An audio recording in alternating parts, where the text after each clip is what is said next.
되고 기원전 721년에 북이스라엘이 멸망을 하고 그 뒤로 남유다는 약간 더 지속하다가 기원전 586년에 바벨론에 의해서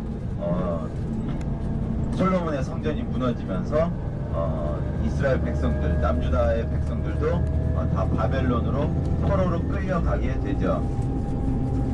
그때 이제 선지자들이 다니엘 선지자라든지 에스라, 느헤미야 이런 선지자들이 활동을 하게 됩니다.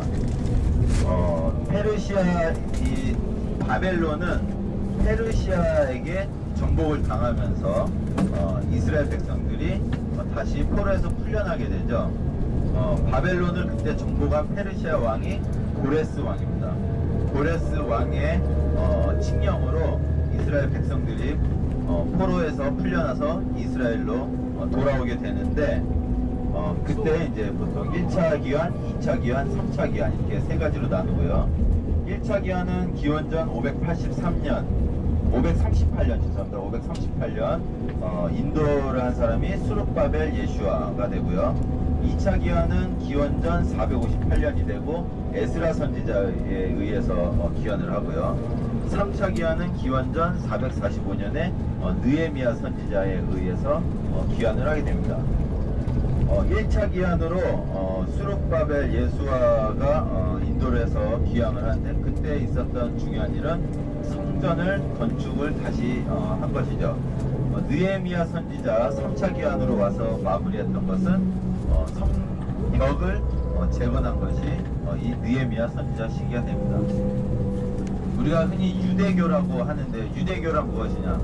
원래 이제 구약 시대를 보게 되면은 이스라엘 백성은 유일신 하나님만을 섬기는 야훼 하나님만을 섬기던 것이 우리 유대교라고 이야기를 하는 것인데 그때는 유대교라고 할 것이 없었죠. 하나님을 섬기는 선택된 백성들이었던 것이고요. 바벨론으로 포로로 끌려가게 되니까는 성전이 없어지고, 그죠? 성전이 없어지니까 제사를 못 지내게 되고, 여러 가지 유대인들의 이 풍습들, 전통들이 점점점 이방 민족에 의해서 희미해지고 없어져 가고 있었어요. 그것을 막기 위해서 이 바벨론에서 사람들이 어떠한 한 공간에 모여서 유대교의 전통들, 전승들, 또 성경 말씀 이런 것들을 가르치고 배우고 했는데 이것이 회당의 시작이 됩니다. 회당들의 시작이 되고 이것이 유대교라는 종교로 자리매김하게 되는 시기가 됩니다. 회당이 뭔지 아시죠? 네. 우리 마타티아스라는 제사장이 이 하스모니안 가문의 대제사장으로 있었어요. 이 마타티아스 대제사장은 아들 다섯을 두었었는데 이 예루살렘 성전이 파괴되고 성전이 막 더럽혀지고 이 이스라엘 전역에서 유대교의 모든 이 전통이 더럽혀지는 시기에 각 지방에 이제 이 중앙 정부에서 파견된 관리들이 유대교 전통을 지키는지 안 지키는지 감독을 하려고 파견되었는데 이 모디인에도 이제 파견이 되었던 거죠. 근데 이 마타티아스 제사장이 아들 다섯하고 이 관리를 죽여버립니다.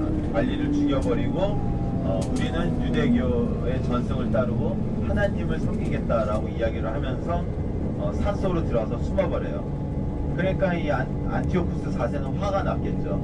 화가 나가지고 이 군대를 파병을 하는데 이 모디인 산악지대에 지형에 익숙하던 이 하스모니안 가문의 사람들은 말하자면 이 게릴라전을 펼치면서 이 안티오쿠스 4세의 군사들을 다 무찔릅니다. 그러면서 이제 계속 전쟁이 이어지죠. 근데 이 유대인들은 이 하스모니안 집안을 따르던 유대인들은 하나님을 섬긴다는 이 유대교의 정신이 있었기 때문에 아무리 많은 병사가 와도 싸워서 계속 이겨나가고 있었어요. 또한 이 지형 기물을 잘 이용해서 게릴라전을 펼치면서 계속 싸우면서 승전을 이루고 있었죠. 마타티아스는 전쟁 중에 죽게 되고요. 그의 아들 유다가 계승을 하게 되는데 유다가 결국은 예루살렘까지 점령을 하면서 기원전 165년 유대력으로 말씀드렸고요. 안티오쿠스 4세가 계속해서 예루살렘에 유대인들을 괴롭히다가 결국은 기원전 165년에 다시금 유대인들의 왕조인 제사장 가문인 하스모니안 가문의 유다에 의해서 성전이 다시 회복이 되게 됩니다. 유다는 계속되는 전투 중에 죽게 되고 그의 형제 요나단이 새로운 지도자로 나섰지만 요나단도 또 싸움에서 죽고 시몬이 그의 뒤를 잇게 됩니다. 시몬이 이제 그의 뒤를 이었을 때에는 또 이 팔레스타인 안에서 야 이게 원래 사실은 대제사장은 레위 지파에서 해야 되는데 레위 지파이면서 아론의 후손 중에 오니아스 가문이 정식 제사장이 되어야 되지 않느냐. 지금 시몬은 모딘 쪽 제사장 가문인데 이게 정통은 아니다. 이러면서 파가 갈려요. 파가 갈리는데 사실 이 오니아스 집안은 이집트로 피난 간 지 옛날이에요. 그러다 보니까는 뭐 어쩔 수가 없죠. 피난 간 사람 다시 데려올 수도 없고 해서 시몬이 계속 그냥 유지를 하게 되는데 이건 아니다 라고 이름이에요. 이때 당시에는 이제 헬레니즘의 문화가 이 땅을 다 차지하고 있었고 그때 당시에 사람들의 이름들이 고고학적으로 나오는 것들을 보면 다 이 헬라식 이름들을 갖고 있었지만 이 모딘 지역의 하스모니안 가문의 사람들은 유대교의 이름들을 갖고 있었던 거죠. 하스모니안 가문에서 이제 계속 통치하던 시몬은 결국 시몬의 세 아들들 중에 로마로부터 유대 총독으로 임명을 받게 돼서 들어오게 됩니다. 결국은 유대 땅을 통치했던 이 유대인들의 하스모니안 왕조는 지들끼리의 내분으로 인해서 이두메 땅에 자신들을 개종시킨 이방인한테 도움을 청하게 됐고 결국은 이방인한테 유대의 총독 자리를 주게 됨으로써 유대 집안이 막을 내리게 된 것이죠. 이 안티파테르는 또 금방 죽게 돼요. 이 유대인들이 또 잠깐 힘을 발휘하면서 기원전 43년에 독살당하게 되고요. 자기 아버지가 독살을 당하니까는 아버지가 유대 총독이어서 어깨에 힘 좀 넣고선 돌아다니던 헤롯이 아버지가 독살당하니까 무서워서 로마로 도망을 갔다가 로마에서 다시 아버지를 잇는 유대 분봉왕으로 아래에 아이들을 다 죽인 왕으로 이렇게 기록이 되고 있습니다. 이 사람은 이렇게 2살 아래 아이들을 다 죽이기도 한 것으로 성경에는 나오지만은 안토니아 요새라든지 마케루스 요새, 지금 우리가 올라가시게 될 마사다와 자신의 무덤이 있는 헤로디온 등을 건축한, 또 여리고에 또 여러 가지 건축물들을 건축한 그런 왕으로 알려지고 있습니다.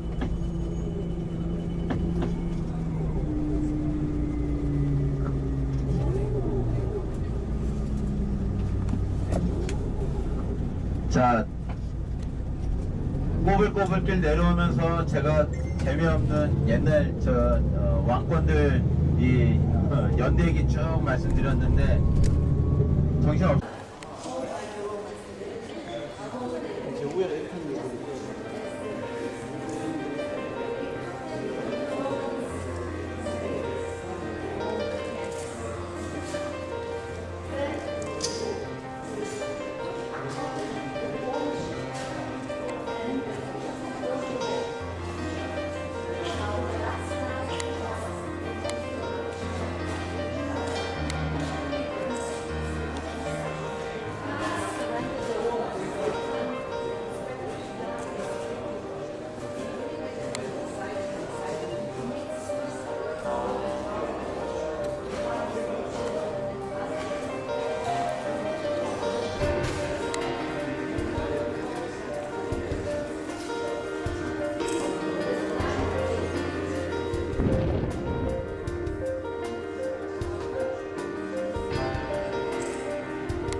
감사합니다.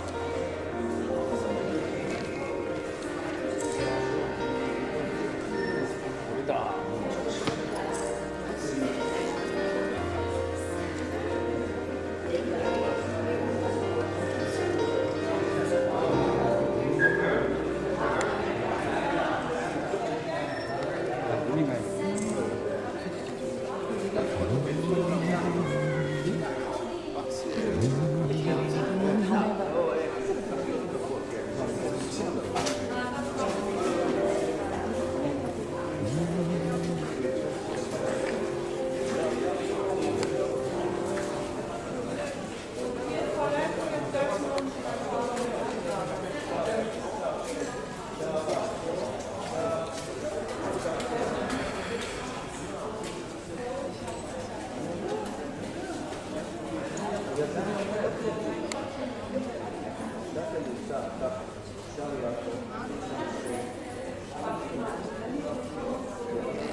자, 이쪽으로 오세요. אנשים עולים ויורדים. עולים ויורדים.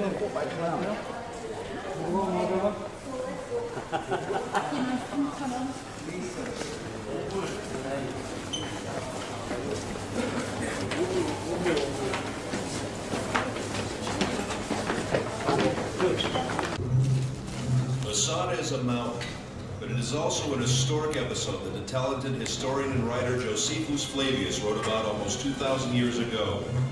His account contains all the elements of a fantastic drama in which Jews, Romans, and idealists fight to the death. It's no wonder that Hollywood jumped at the opportunity to tell this fascinating story. With an impressive set and thousands of extras, they created a colossal film featuring the rebel leader Eleazar, son of Yair, and the Roman commander Flavius Silva in the leading roles. However, in the movie, unlike real life, no one really deals with the dilemmas or personal struggles, and certainly not with the more problematic aspects of the story. Then where should we start our story? We could start with the Hasmoneans, who were the first to discover the advantages of this isolated cliff in the heart of the desert. Or we could start at the end, with a dramatic project of the Masada excavations, with Igal Yadin, the head of the excavation team, who would stand on the mountain and read Josephus Flavius' description of the account, and everyone around him could actually hear the echoes of the fighting. Or we could start the quest with King Herod. Herod, who ruled under the auspices of the Romans, built himself a magnificent fortress here on the mountain, which was to be his sanctuary in troubled times. And believe me, he really had troubles. Herod, like any other king, built his palaces to the highest standards of his day. One of them is this Western Palace. Herod's architect was probably a short guy. Here he built himself a bathhouse, and he would put his lamp here and enter his bath. What can I tell you? This king loved the good life. Until now, we spoke about Herod. It wasn't the splendor of Herod's style that made Masada what it is today. The year is 66 AD.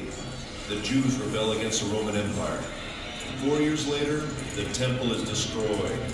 Jerusalem falls. Everywhere else, the rebels were suppressed. Masada is the last stronghold where there are still Jewish rebels. And believe me, they didn't need Herod's palaces. The rooms in the wall were divided and used as living quarters. They lived from food in the storerooms, and they drank water from the cisterns, kindly left behind by Herod long ago. Right from the beginning of the excavations, signs of the rebels were found elsewhere, in the palaces, in the ritual baths, and in particular in the wall. The deepest experience I went through in Masada was when they found in this particular room the first piece of scroll, to see Hebrew letters coming out of the ground, the same letters which are used until today. Later, more fragments of scrolls were found. One I found with my own hands, but the first experience is unforgettable. Throughout the revolt, groups of refugees sought asylum on the mountain. About 1,000 rebels gathered in this fortress in the heart of the wilderness. In 73 AD, the Romans' 10th Legion arrived with thousands of armed soldiers who deployed themselves around the mountain. An enormous war machine. And the movies do it best, after the Romans, of course. The Romans build an attack ramp. The besieged rebels roll stones down it. The Romans lift a tower to the top of the ramp, equipped with a battering ram to smash the wall. The besieged erect a wood and earthen wall to sustain the blows of the battering ram. The Romans burn it, but the wind almost burns their own tower. Then the wind veering as if by divine providence to the south, blowing with full force in the opposite direction, flung flames against the wall, which now was all ablaze. And in the evening, when the wall was burnt and breached, the Roman army returned to its camps, assured that the whole affair would be over by morning. But Eleazar had ideas of his own. This is it, the last night. My friends, we've reached the climax of the drama. However, unlike the movie, here apparently the events actually took place. And here at Masada, men with families were forced to decide slavery or death. Eleazar had no doubts, but he had yet to convince his comrades in arms. Ladies and gentlemen, the speech of Eleazar.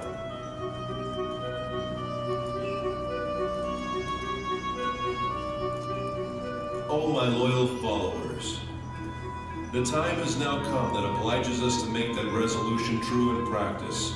Let our wives die before they are abused, and our children before they have tasted slavery, and preserve ourselves in freedom as an excellent funeral monument for us, as we have preferred death before slavery. Once Iga El-Yadin was asked what was the most important artifact he found on Masada. Dozens of priceless objects were found here, he answered. But if I must point to one find, it would be these ostraka. These potsherds. These may be the lots that I'm holding now. Potsherds on which the rebels wrote their names. 10 men who were chosen were the only ones who remained. Their equipment had already burnt, and each of them had already killed his wife and children. Then they drew the lots. Who would kill the 9th man and fall on his own sword? And in the morning, the Romans arrived. And besides 2 women and a few children, everyone was dead.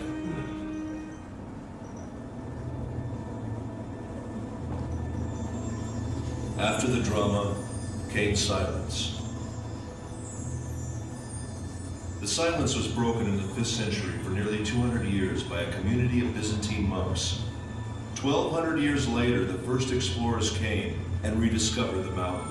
Then the members of the youth movements, seeking a symbol of Jewish heroism, discovered Masada and adopted the mountain.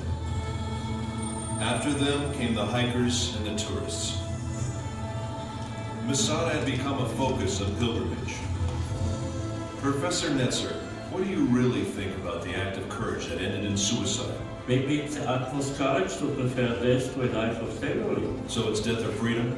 Yes, death as a free man or slavery in the hands of the Romans. Which choice would you make? No matter what, Masada has become a symbol of staunch resistance against a fierce enemy. And if it is a symbol, then perhaps this might be some kind of victory.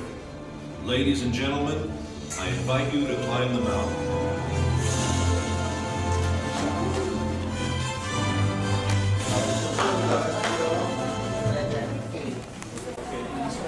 자, 우리 9시에 이거 케이블카 올라갈 거거든요.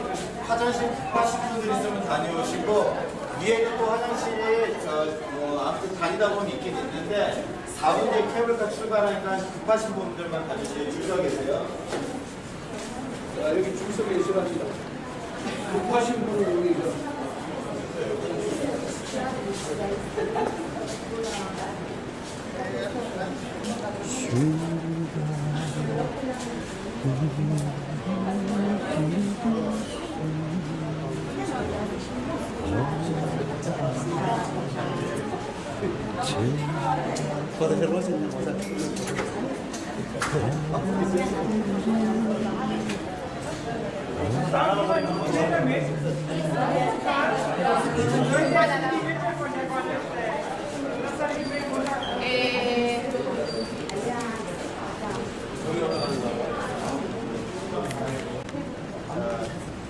하나씩 받아서 들어가세요. 이거 내려올 때도 써야 되니까 잃어버리시면 안 됩니다.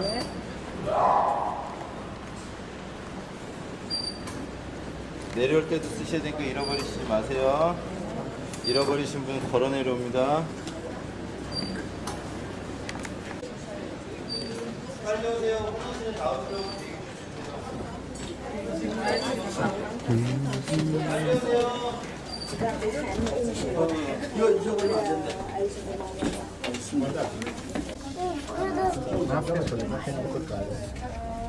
승길이 형. 승길이 형. 아, 이쪽이 있어.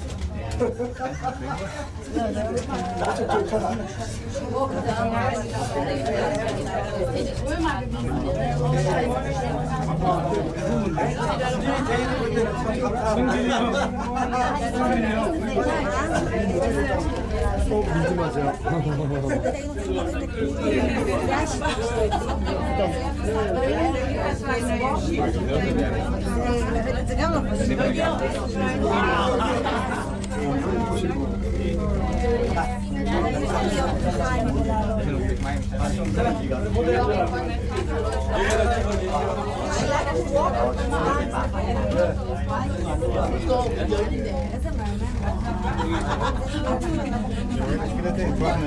스카이다이빙인 거예요? 네.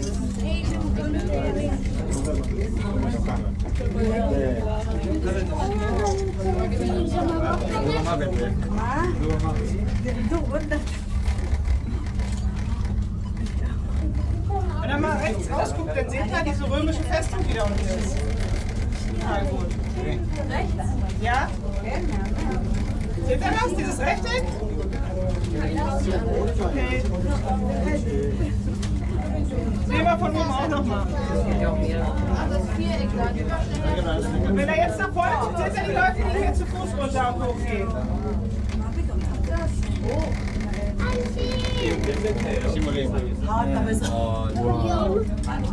올라와서 같이 설명드릴게요. 이제 아무튼 엄청 높아요.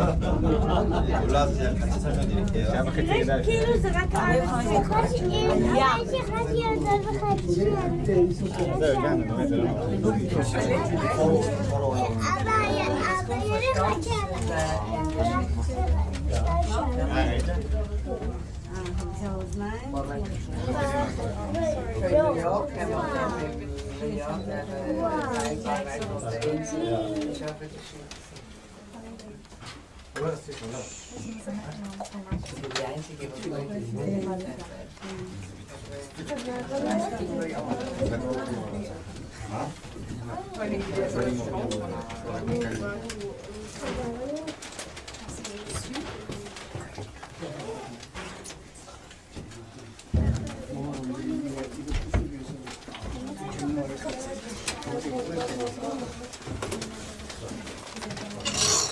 자, 내리시면 저 따라오세요. 네. 그리고 저 아래 높이가 해발 마이너스 257이에요. 뭐냐면은 지금 이 사해 바다 자체가 해발 기준점 아래에 있는 거예요. 그래서 우리 저 아래 탄 데가 마이너스 257이고요. 지금 우리 위에 있는 데가 플러스 33이에요. 저 아래서 여기까지 그 정도 돼요.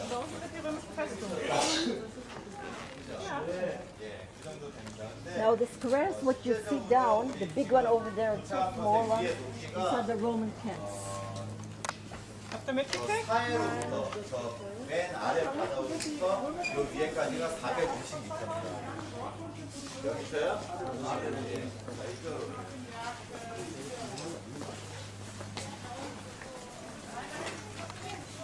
아래 보면 사람들 걸어 올라오는 분 보이시고요.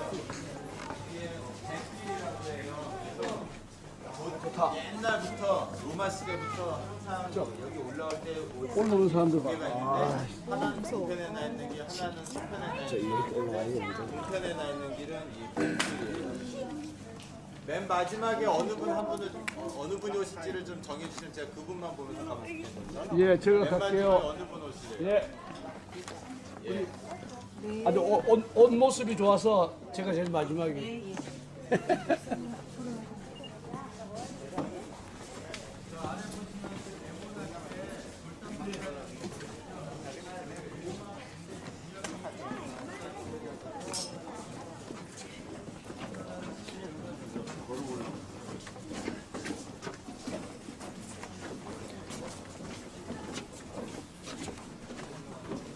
여기가 마사다라고 하는 곳입니다. 그 말 안 죽었습니까? 그거는.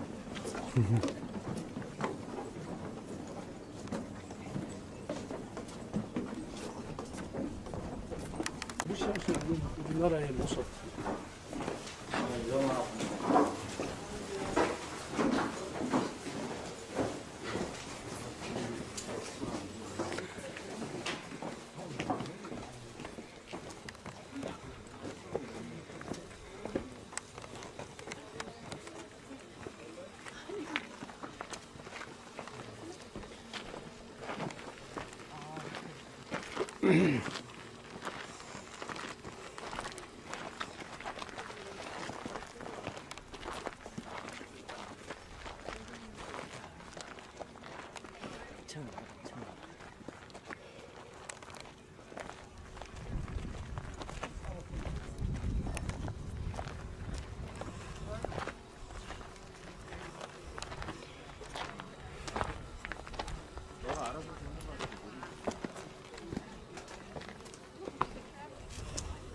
여덟 컵 하면은 16이니까는 2당. 아.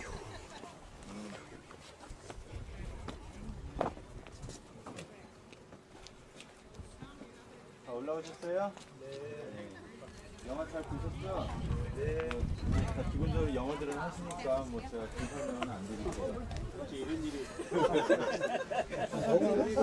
하이 클래스로 보는 것 같은데 그냥 믿음만 봐주세요. 요약하게 다시 한번. 네. 제가 아까 전에 헤롯 아버지하고 헤롯 이야기 해드렸잖아요. 헤롯 아버지가 약간 에돔, 마사다에서 저 남쪽에 살던 사람들인데 유대 집안에서 도움을 요청을 해가지고 도움을 줬지만 사실은 이 사람들은 로마의 원로원 집안이었던 거죠. 그러면서 결국은 이 죽서서 개준다고 이 권력이 다 이두메 사람한테 넘어간 거예요. 로마의 원로원이 총독이 되면서. 근데 이 사람이 이제 유대 총독이 되니까 뭐 아들들하고 다 올라와서 살았겠죠.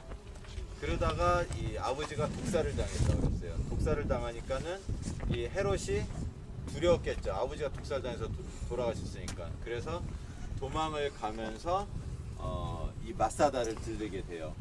여기는 지금 제가 좀 전에 저에서 말씀을 드렸지만 해발 여기 위에가 저 해발로 따지지 말고 저 이 사해 해수면 높이 저 아래에서 여기를 공격하려면은 450m 위에로 공격해야 되는 거예요.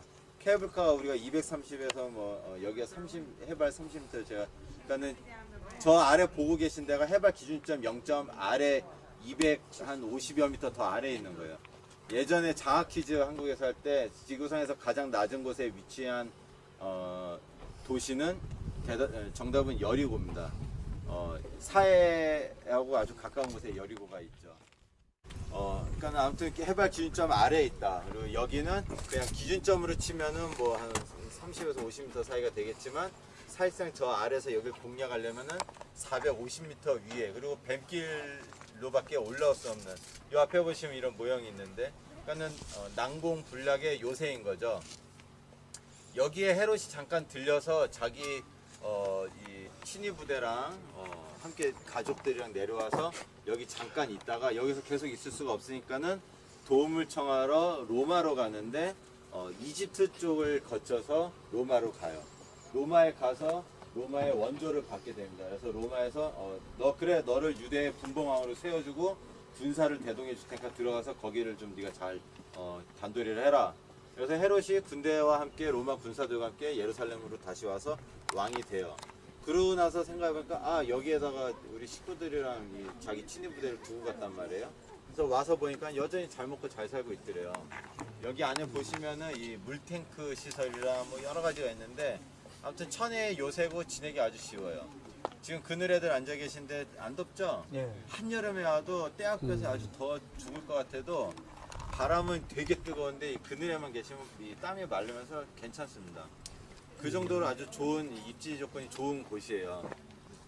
그래서 헤롯이 자기 집권 중에 무엇을 하냐면은 자기가 이두메 땅 출신이다 보니까는 항상 유대인들의 반란을 머릿속에 걱정을 해가지고 여기를 천의 요새화를 합니다. 여기를 보니까 제가 450m 위치라고 했는데 남북으로는 650m, 동서로는 300m예요. 동서로는 300m, 남북은 650m. 그리고 이 위에를 쭉 둘러가지고 약 3.7m 높이의 성벽을 쌓는데 우리가 영어로는 케이스메이트 월이라고 하는데 뭐냐면은 성벽을 이렇게 그냥 한 줄 돌담을 쌓는 게 아니라 방을 만들어요. 그래서 방을 쫙 돌려 쌓는 거예요. 그리고 방은 칸칸이 이렇게 나뉘어서 방들이 이렇게 있죠. 그리고 평상시에는 일반 집으로도 쓰고 창고로도 쓰고 하다가 전시가 되면은 이 방들을 돌로 채워서 전체적으로 성벽이 되게 하는 이런 성벽을 케이스메이트 월이라고 합니다. 그래서 그러한 성벽 구조로 된 성벽을 쫙 돌려서 이 마사다 위에 요새를 쌓게 됩니다. 근데 재미난 것은 이것을 헤롯이 쓸 기회가 있었느냐? 없어요. 헤롯은 기원전 37년에서 기원전 4년까지 예루살렘을 통치했다고 제가 말씀드렸죠. 이 시대에는 결국은 자기가 쓰지는 않고 그냥 요새로 또 저 북쪽에 보면 헤롯 북쪽 궁궐, 또 서쪽에 보면 헤롯 서쪽 궁궐, 또 남쪽에는 남쪽 궁궐과 수영장, 아무튼 여러 휴양 시설을 갖추면서 그렇게 그냥 별장으로만 쓰다가 기원 후 66년에 예루살렘에서 로마에 대항하는 큰 반란이라는 그걸 제1차 반란이라고 해요. 그 반란에 의해서 예루살렘은 기원 후 70년에 완전히 무너지게 되고 예루살렘 성전도 함께 무너지게 되죠. 그때 무너진 성전이 헤롯이 우리 요한복음 2장에 보면 성전을 몇 년을 건축하고 있었다 그랬어요? 46년, 그죠? 예. 46년 동안 재건을 했던, 그러니까 개보수를 했던 그 성전이 완전히 무너지게 돼요. 70년에 무너질 때 로마 애들이 서쪽 벽만 남겨놔요. 성전의 서쪽 벽만 남겨놓으면서 너네들 까불면은 또 이렇게 박살난다고 보여주는 거예요. 그리고 법령으로 모든 유대인들 예루살렘 밖에 거주하게 하고 예루살렘 성 안에는 이 예루살렘 성전 파괴일인 우리 유대력 아부월 9일, 티샤베 아부라고 하는 아부월 9일에만 한 번씩 올 수 있게 해줘요. 그러니까 이날에만 와가지고 너무 슬프니까는 성전 벽 붙들고 기도를 하니까 영어로는 서쪽 벽이다 해서 웨스턴 월이라고 하고 한국말로 한국의 벽이다라고 이야기하는 벽이 예루살렘 성전의 서쪽 벽에 남게 됩니다.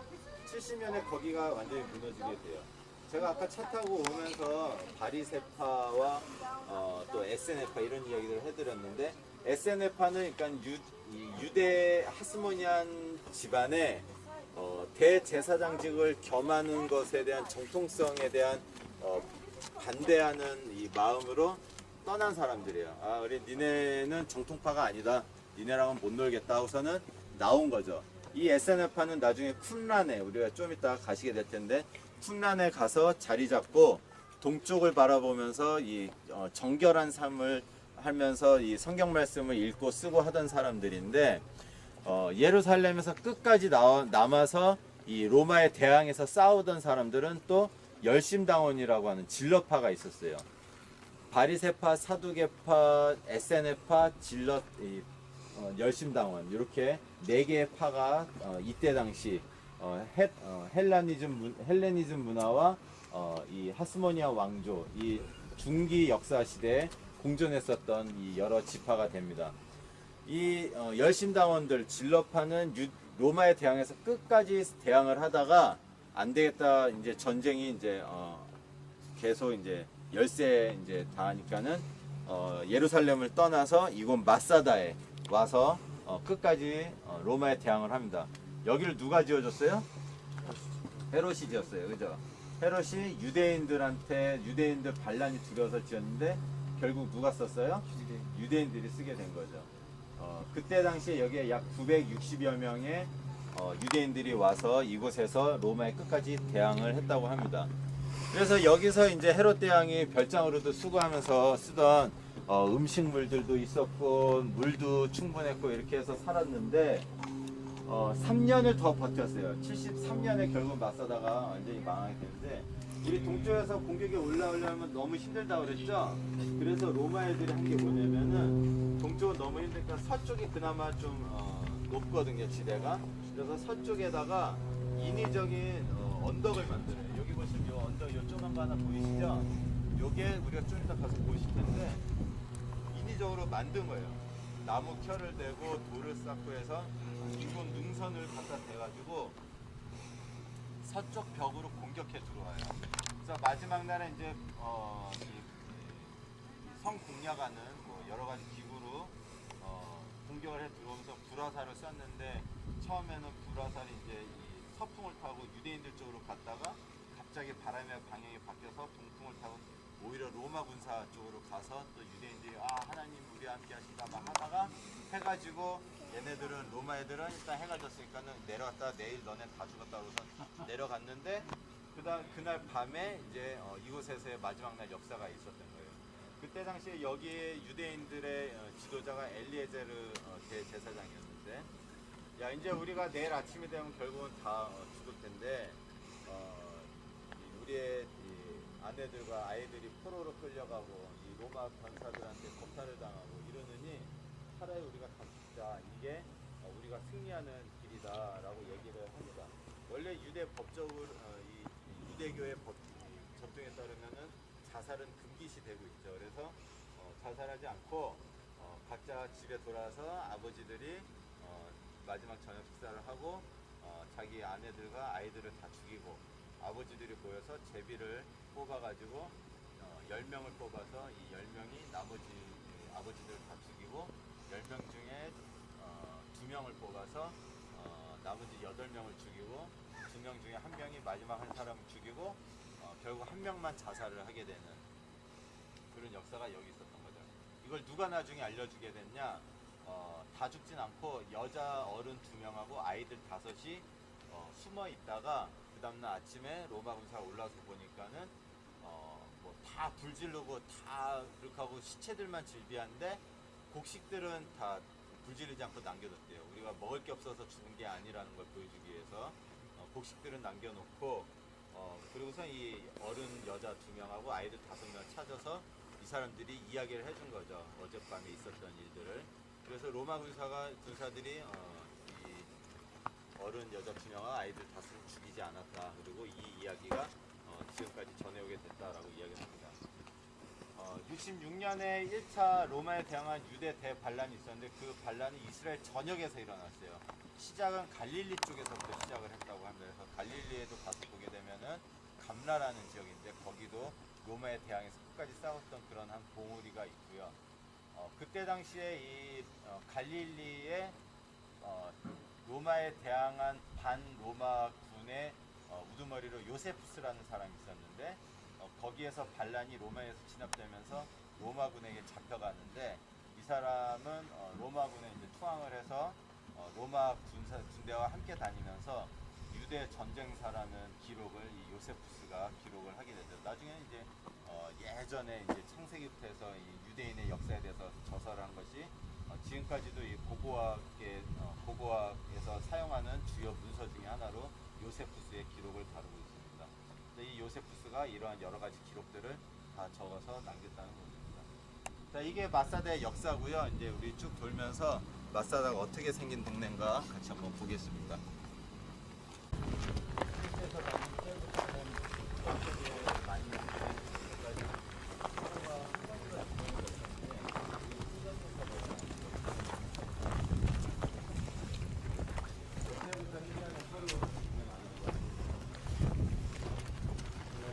그 위에는 주변에 떨어져 있는 돌을 올려서 이제 뭐라 해야 되나요? 복원했다고 해야 되나요? 예. 여기는 돌 채석장입니다. 그래서 여기에서 돌을 깨내 가지고 성벽으로도 쓰고 건물도 짓고 여러 가지. 자, 여기서 보게 되면은 장군이 살던 숙소예요. 저희 동편으로 해서 올라오는 길이 있었고 올라오면은 제일 먼저 장군이 살던 숙소입니다. 들어가서 보세요. 이거는 이제 뭐 파더그룹도 이런 모습이고요. 들어가면 되는데. 가서 한번 볼까?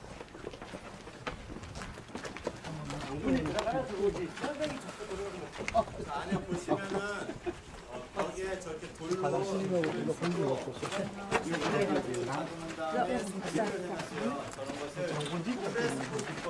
프레스코기법이라고 미술 분들을 이제 이야기하는 건데 안에 들어와서 보시면은 벽에 채색을 한 것을 볼 수가 있습니다.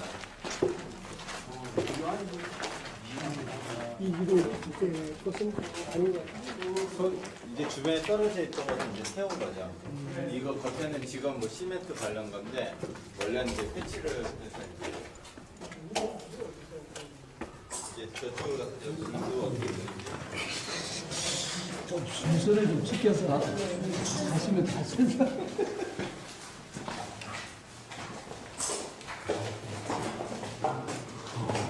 당구는 나가는 거잖아.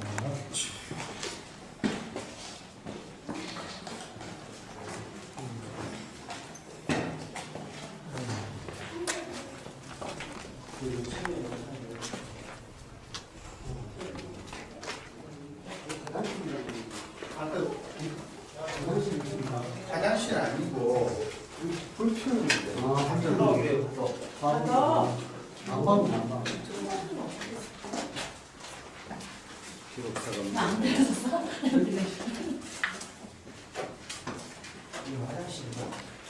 이거는 저거다가 공격하면 됩니다.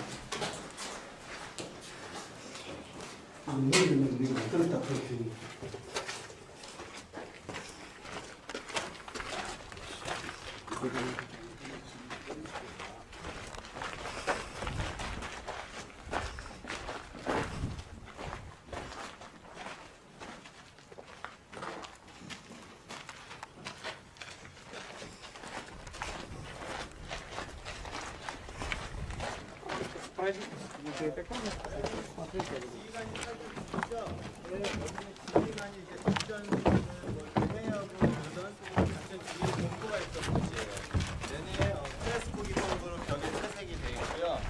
아무튼 저 동쪽 또 북쪽으로 이렇게 주변으로 이 전망하기 좋은 그러니까 저기 혹시 침입이 있는지 없는지 이런 것들을 보기 좋은 곳에 지휘 본부가 위치하고 있다고 보시면 됩니다.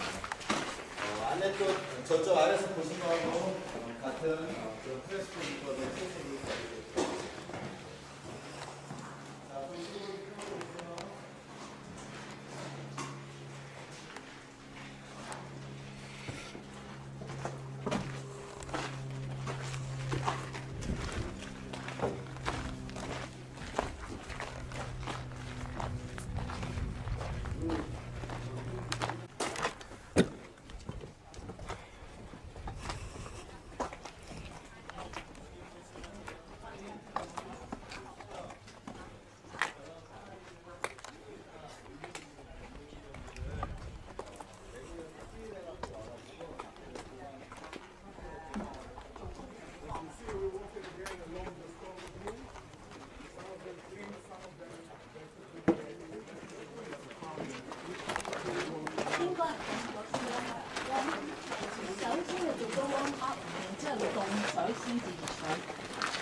所以就算羅馬嘅浴室咧，都係到前先淋嘅前。我哋呢度繼續嗰啲貨倉啊嚇。習慣咪唔會咯。我哋因為啲游水咧，你習慣咗個身體就唔會。唔係，你係先要安嘅時嘅先。咁啊，呢度嗰個布係水嗰啲布有限咧。咁啊，好似 M 城區同開台嗰啲咁樣啲。咁多人啊！我哋咧冇試過啫。呢個房咧，呢個牆室咧，就係考古學家頭先我哋喺影片嗰度見到，發現嗰個10個人名嘅嗰啲圖片啊，叫做 Osterra，O-S-T-E-R-R-A 咁樣。就係呢個室咧，發現10個名嘅圖片。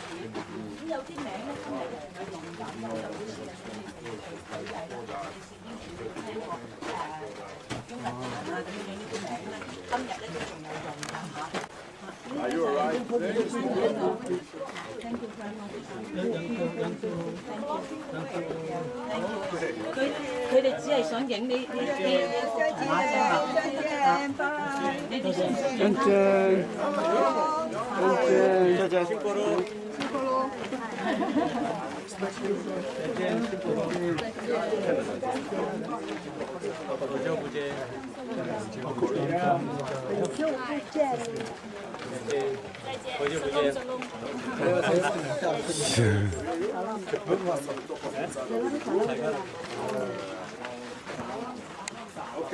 I got the email yesterday about the family that coming on the 22nd.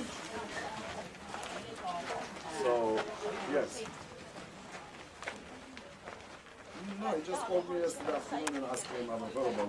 I don't know, how long you going to stay here? Okay, so can I call you a little bit later, like in about 2-3 hours from now, that I have more time? I have breakfast.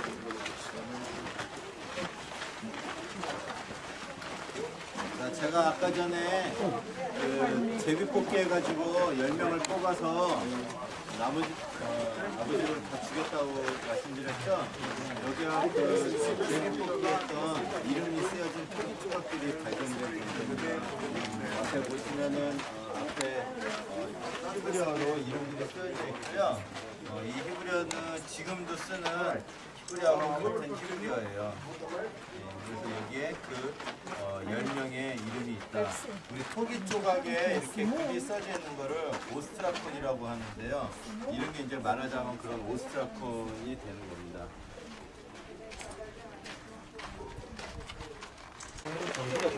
원래 성 여기 하는 걸 공성이라고.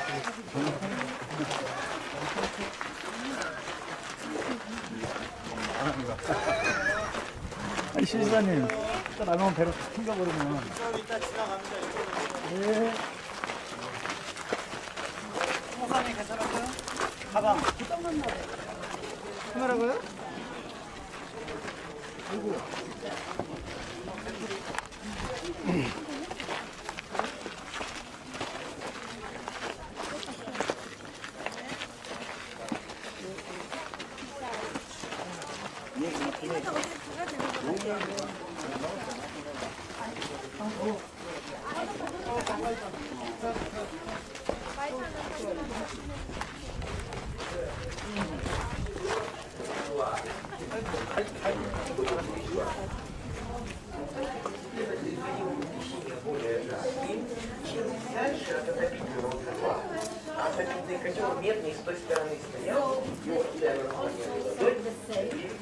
We are here.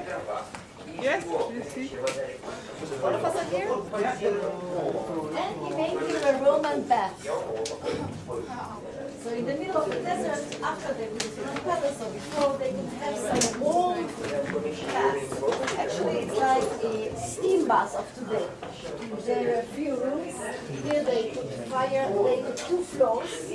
And in between they put hot air. It warmed up the floor, and then this for the water so it had steams. So, what kind of life in the middle of the desert? 자, 지금 오신 곳은 이제 로만 베스라고 하는 그러니까 로마 시대 목욕탕이에요. 한국 같은 뭐 뜨거운 욕탕이 들어가는 거 아니고 이제 사우나를 하는 거죠. 그래서 옆에 보시면은 이제 이 옆에 있는 목욕탕의 이제 모양을 옆에다 놓은 것인데요.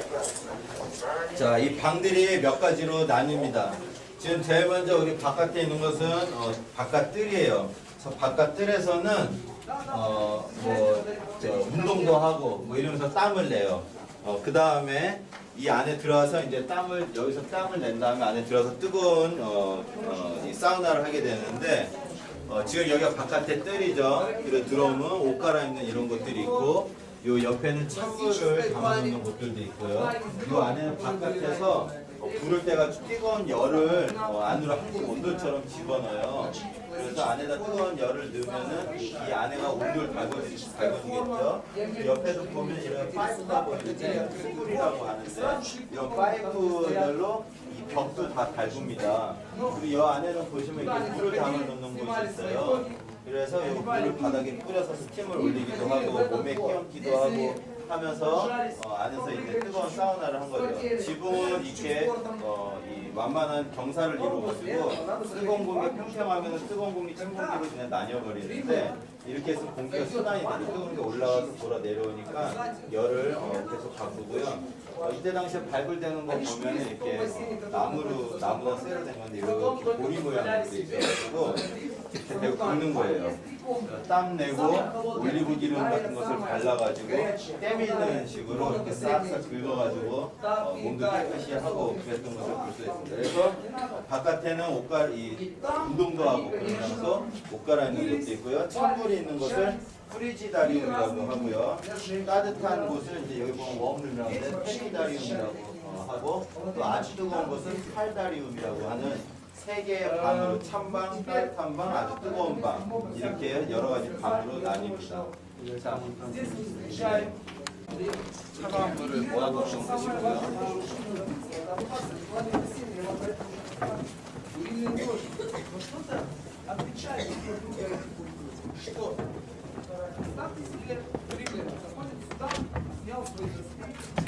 뭔지 모르지만 찍어놔 보자. 뭐가 좀 특별한 게 있으려나.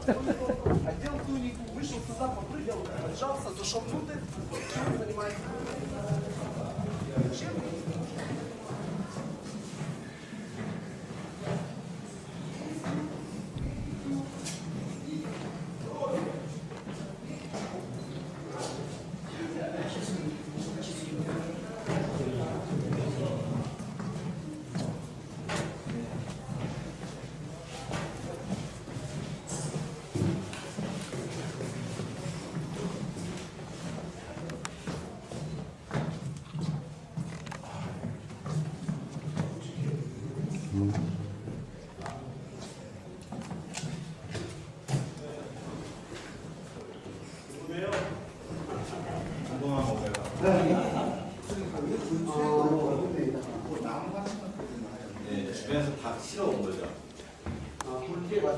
저 바깥에서 불을 떼고 온돌이고 옆에 이제 투불이라고 하는 파이프들이 있다고 그랬고요. 여기에는 이제 앞에는 여기는 지금 이제 바깥으로 나가기 이제 뚫어놓은 거지만 원래는 막혀 있고 이 앞에 이제 물통이 있고 천정은 이렇게 완만한 경사를 이뤄서 공기가 순환되게 하고 가운데에는 저렇게 힘을 뺄 수 있는 구멍이 있었어요. 그래서 열기를 추에 따라서 빼기도 하고 공기 순환이 잘 안 되면 또 열면 순환이 이 뜨거운 게 올라가면서 열이 또 순환이 되거든요. 그런 것을 이용한 거죠.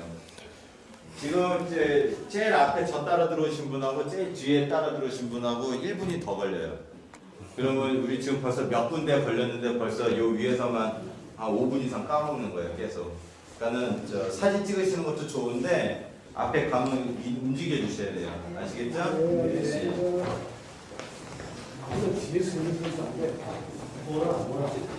예, 앞에하고 뒤하고 한 10초 간격으로 딱딱 들어오셔야 되는데 너무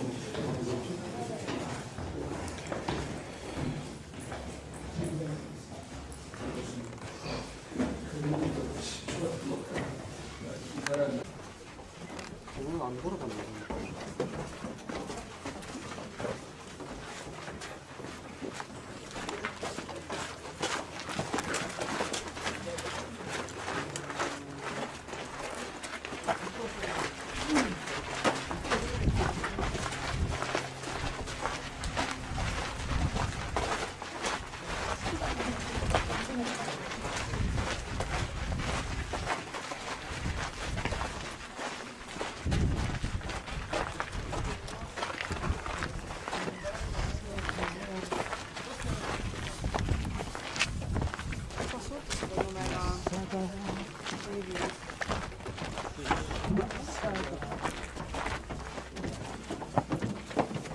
잘 그리시네.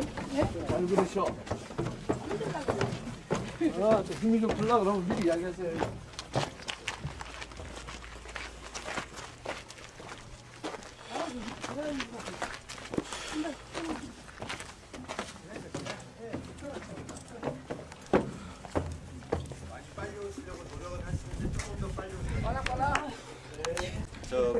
다음 갈 곳으로 먼저 출발하세요.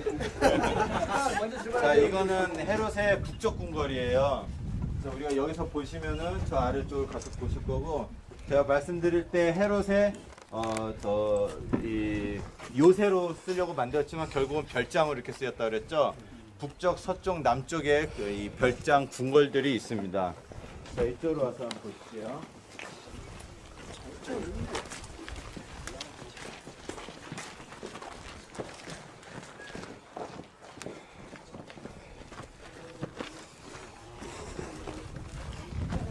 여기가 지금 우리가 북쪽을 향해 보고 있는 건데요. 동쪽으로는 사해가 있고요. 그리고 주변으로 아주 이 경관이 아주 좋아요. 그리고 경관이 좋을 뿐더러 외적의 시선도 미리미리 잘 볼 수가 있죠. 자, 우리 이렇게 보시면은 골짜기들이 있죠. 여기도 골짜기, 지금 앞에도 다 골짜기들이잖아요. 그죠? 비가 내려면 저쪽에 높은 데서 비가 아래쪽으로 흐르겠죠. 그래서 이렇게 골짜기가 있는데, 제가 이스라엘은 단기와 우기가 뚜렷하게 구별된다 그랬죠. 지금이 우기라고 제가 말씀을 드렸어요. 이렇게 우기에만, 계절에만, 우기 계절에만 천이 흐르는 계절, 그런 것을 계절천이라고 하는데, 여기 말로 와디라고 합니다. 아람 말이에요. 그래서 이 마사다를 놓고 주변으로 와디들이 지나가는데, 자, 보게 되면은 와디 벤 야이르라는 것은 서쪽과 남쪽으로 지나가요. 그래서 와디 마사다라고 하는 거고요. 그리고 동쪽으로도 이 와디 마사다가 흘러서 빠져나간다고 이렇게 기록을 하고 있습니다. 이제 물은 조금 더 어떻게 쓰였는지 제가 알려드릴 텐데, 마사다를 놓고 서쪽, 남쪽, 북쪽으로 물길이 다 지나가고 있었다는 얘기고요. 제가 처음에 올려면서 말씀드렸던 로마 군사들이 있었던 정형들이 마사다를 중심으로 동서남북으로 빙빙 돌아서 있고요. 그렇죠. 예. 그리고 저쪽에 보시게 되면은 이 돌 날리던 그런 나무 기계 같은 것은 이제 만드는 것도 있는데, 저쪽도 우리 저쪽 같은 그쪽이고요. 여기서 이제 잘 보이는 게 요 로마 군사 진영인데요. 보시게 되면은 이쪽 우리가 지금 가까운 쪽에 들어가는 문이 있는데, 이쪽도 이렇게 컨셉에 이렇게 하다 이렇게 들어가 있죠. 그래서 항상 들어가면서 왼쪽으로 한번 꺾어서 들어가게 돼 있어요. 대부분의 사람들이 오른손잡이죠. 그럼 칼을 차면 어디에다 차겠어요? 여기다 차겠어요? 여기다 차겠어요? 왼쪽에 차죠. 근데 오른손잡이니까 얼른 뺄 거 아니에요, 그죠? 그래서 왼쪽으로 이렇게 돌면은 왼쪽에 칼을 찾는지 안 찾는지를 볼 수가 있어요. 그래서 이제 저기에 보초가 서서 아무튼 아군이든 적군이든 간에 보초를 서면서 이 무기를 소지했는가를 보는 거죠. 그래서 대부분의 성문들, 대부분의 이 병사 진영들의 입구는 왼쪽을 한번 턴을 바로 들어가는 게 아니라 왼쪽으로 한번 턴을 해서 들어간다. 자, 이제 이쪽으로 우리 여기서 보세요. 예, 일단. 차에서 가져오겠습니다. 예. 와우, 멋져요. 저 붙으세요, 빨리요. 일단. 제가 찍어드릴게요. 가서 사진 찍으세요. 네네네네. 예, 잠깐만요. 예. 제가 할게요. 일단, 붙으시고요. 예, 잠깐만.